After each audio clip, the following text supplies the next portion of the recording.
Okay, we're now joined by head coach Dana Holgorsen from West Virginia. Coach, welcome to the Big 12 Media Days and your thoughts about the upcoming season. All right, well, let's go day 2, year 8 for me here. It's good to be here, good to be back. I tell you, this is an amazing place. Every time I come back here, I've been here around 4 times. It just keeps growing. What an unbelievable place this is. They were gracious enough to let us practice in here when we're getting ready for the bowl game. And so it's a great practice situation, obviously, but do a great job of hosting this event as well. I can see why Tavon Austin is excited right now. He's a Cowboy now, so he's excited. He, got traded over here and came here. And took him about 2 minutes to figure out this is a pretty awesome place. So, he's excited to be here. Our guys are excited to be here. It's getting close. We still got a little bit of vacation left, so we're not going to start practicing here tomorrow. But got still about two and a half weeks. They let us practice August 2nd, so that's when we'll get started. So take some questions. Okay, we'll take questions. If you would, please put your hand up. And we got a question up here on the front right, and if you would give your name and your affiliation.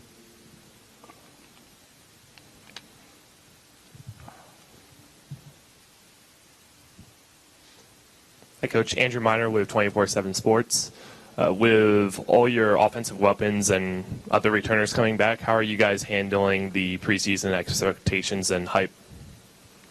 Well, we welcome expectations. Heck, you want them to talk about you. We want you guys to talk about us. I think we got a good group coming back. Had a decent year last year. Did some good things offensively. But there's a whole lot of things that I feel like we can do better, and our guys think that they can do better. So, we want improvement. But handling the expectations aspect of it, that's what you want. I know I'm going to get a lot of how you handling the pressure of being picked second or whatever it is. I don't care where you're picked. It doesn't matter. There's pressure everywhere. So, there's pressure to live up to the expectations or pressure to create expectations. And I think our guys are old. I think our coaching staff has, tremendous continuity, been around, been working together for a long time. That helps manage things, and then got old players, which is going to help manage things as well. Question on the front right. Brandon Drum, 247. I know you guys, it's a long ways down the road, and you play Oklahoma at the end of the year. But saying like you said, you guys have high expectations. Everybody's expecting you and Oklahoma to be the top in the Big 12. Having that said, if that's how it plays out, you guys have to play back-to-back. How do you, handle that, playing back-to-back that quickly in consecutive weeks? Don't know. Don't know. Never done it, and not going to think about it. We got to play Tennessee. That's our first game. That's our focus. Obviously we've been in this league for 6-7 years now, so there's familiarity with every opponent in the league. The back-to-back thing, I don't know. I'm sure it's happened before. If we get to a point to where that's something that we have to deal with, we'll research it and we'll deal with it the best way possible. We got a question over here in the middle left side. Ian Boyd from Inside Texas. Do you feel that it's becoming a better strategy to find top-end talent through transfers rather than recruiting high school players? That's a good question. We changed our recruiting strategy probably 4 years ago. Kind of had to figure that out going into the Big 12. Didn't quite know how to do it coming from the Big East. But we did. We felt like we needed to change it. I didn't think our talent level across the board, we had some high-end talent early, but our talent level across the board, depth-wise, was not where it needed to be in order to compete in the Big 12. This is an unbelievable conference. It's extremely deep. You got to play 9 games in a row. You're going to have guys go down. You're going to play a lot of people. And if you're weak at any spot, then these great teams in the Big 12, especially offensively, are going to they're going to capitalize on that. So, getting good local Northeast high school kids has been very successful for us. Something I had to get used to and did for a couple of years. And then going out there and filling holes with transfers. There's a lot of different transfers out there, and this is a hot topic across the country, as we all know. What we've been successful with is finding junior college kids, finding 4-year guys that need to sit a year, and then finding grad students as well, that can come in and play right away. We've had success with all three, and we'll continue to do so. Got a question on the right side. Good morning, Coach. Bob Ekhiri with Reddit College Football. Depth has been a bit of a concern for the Mountaineers, and managing that across the whole season. What are you doing to address that beyond your starters? That's a great shirt, man. You look like you should be on a beach or down south somewhere. Yeah, I did. I just talked about it, honestly. I mean, the depth has been better and better every year, I think. It's year to year, but I think we have a recruiting strategy to be able to fill holes. And I think this team is, we've recruited better. We worked with our freshmen, freshmen and junior college kids all summer. In June, we worked with them, and those guys look different than the guys that we've brought in. So depth from a younger player point of view is going to be good, but then just filling them with as many older guys through transfers as we can. I do think depth-wise is the only way that you can win this league. You're going to have guys go down, and you got to fill those spots with guys that can play at a very high level, and that's what needs to happen in order to be successful in this league. Question here on the front left. Sorry, I'm not walking well today. Hi, Coach. Chris Ross, Land Grant Gauntlet. This year you open up against Tennessee. Over the last few years you've had marquee opponents right out of the gate. Is that something you prefer scheduling-wise? Does that help motivate the team during the off-season? Just tell us a little bit about the thought behind that. Yeah, we're gonna play Power 5 schools.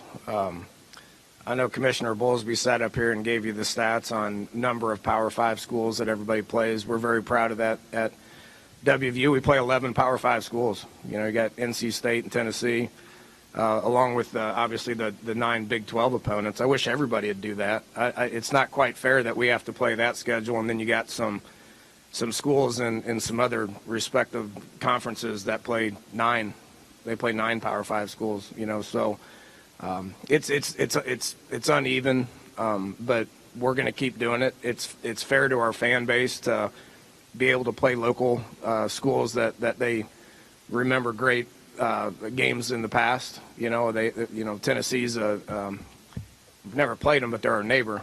And then we're going to play that game in Charlotte, which is our #1 alumni base in the United States. So it's going to be exciting for everybody. Our players are excited about it. Our fan base is excited about it. We got Pitt and the old backyard brawl is going to be coming on the schedule. Penn State's coming on the schedule. We got Maryland on the schedule. We're going to play 10, 11 Power 5 schools every year. I wish the other teams would do that as well. It's good for the fan base. It's good for TV. It's good for everything. We got a question on the left front. Quick. Hey, Dana, Suzanne Halliburton, Austin American Statesman. I wanted to ask you about your transfers, and you do take several like D1 transfers like Will Greer. How much do you vet those guys extra than you would, say, a kid coming out of high school? And when did you know Will Greer was a good fit for you all, and how did you know it? Yeah, we're pretty we research it definitely with not only 4-year guys but grad transfers.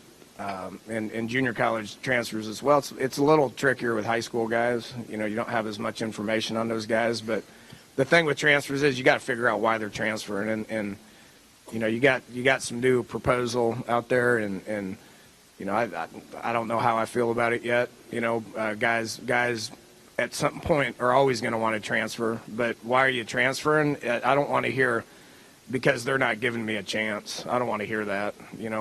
That's garbage. Every coach out there gives every player a chance. They recruit them. They're going to give them a chance. I got to figure out why they're transferring. And, coaching changes affect that, which it did Will. He needed a fresh start. I got to know his family, got to know Will, and knew he was going to be a fantastic fit for us. He's from Charlotte. It's 5 hours down the road. He's got a very supportive family. They're able to come see him play a whole bunch. We obviously had a need at that position, and he came in, he paid his time. This whole transfer and be eligible right away, I mean, the only way I think that it should be a reality ever in life is if you graduate. If you graduate at a specific school, then I think you should be able to have options.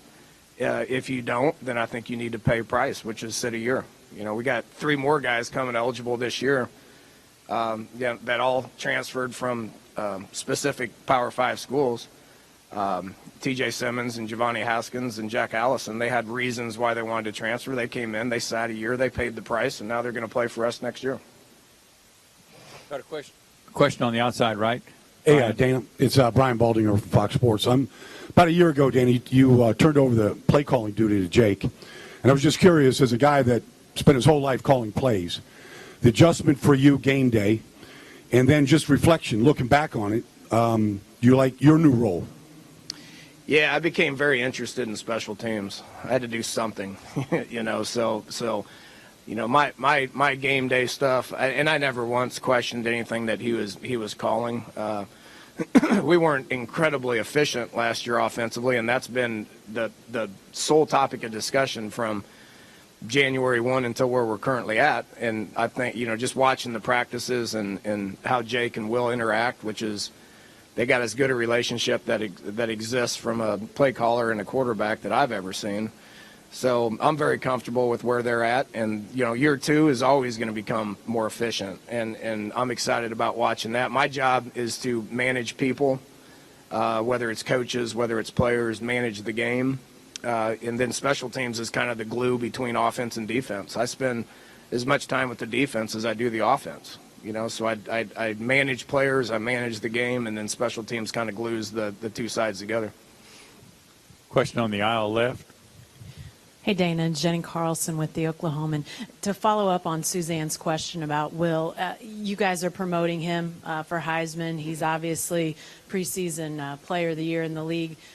How do you think he's going to be able to handle those expectations? And then sort of a follow-up on that, just generally the characteristics he has that you think help make him as successful as he is a quarterback. Yeah, I would never approve a campaign unless I felt like a player could handle it. That's my job as far as managing players. And you know, Will's he's a very older, mature coach's kid. You know, and I've made this comment several times. He's ready for this. He's prepared himself his whole life for this. You know, and you see as you talk to him throughout the course of the day that. You know, I got no worries about him. You know, not understanding expectations and how to deal with expectations. He's a very mature kid, and he can handle this. He's prepared. He's played a lot of football. He played so much football in high school. He's played a lot of college ball. You can just tell in spring practice that the game slowed down for him. So he's a very cerebral kid, and. Understands what's out there and what he's got to do, and knows that he's got a lot of good players around him, and that he doesn't have to go out there and be Superman. I mean, he can just manage the game himself and run the offense, which he's more comfortable doing now than he was a year ago. But just from his personality and who he is as a person, he'll be able to handle it just fine. And his dad trained him to do that when he was about 2. so that job was already done by the time I got him. We got time for 2 more questions. We got one on the left side, and then we'll come to the front. Dana, Blair Kirkhoff with the Kansas City Star.